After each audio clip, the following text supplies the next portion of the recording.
Ես ուզում եմ ասել, հնարավոր է բերել են շրջանառու միջոց չունեն,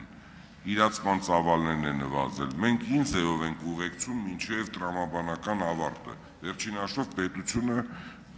հարկերի հավաքագրման արդյունքում որոշում է կայացել ինչ-որ մի ոլորտի օգնել, այդ հարկերը տրվել է Հայաստանի Հանրապետության քաղաքացիների կողմից, հիմա դուք կապ չունի, $1 եք ծախսում, ես վերջերս աշխարհի 7-րդ կազմակերպությունը $10 համար մարդը աշխատանքից անցնում, անարդյունավետ ծախս ես արել, դու քեզ ով է թույլ տվել։ Հիմա մենք ասում ենք հազարավոր, միլիոնավոր մարդկանցով հարկ ենք հավաքում։ Հիմա դա պետք է արդյունավետ լինի։ Ասում եմ հնարավոր է ծավալների իրացման հարցում պետք է օգնենք։ Մի երկրորդ ինստիտուտ է պետք ստեղծել։ Տվեցինք սարքավորումը բերեց, արտադրանքը տվեց, չի կարողանում իրացնի։ Ինչքանն է աշխատել։ Պետք է ամեն օրվա աշխատանք լինի, բաժինները ամեն օր պետք է դրանով զբաղվեն, որտեղ դա է մեր զարգացման հիմնական գործիքը։ Շնորհակալություն։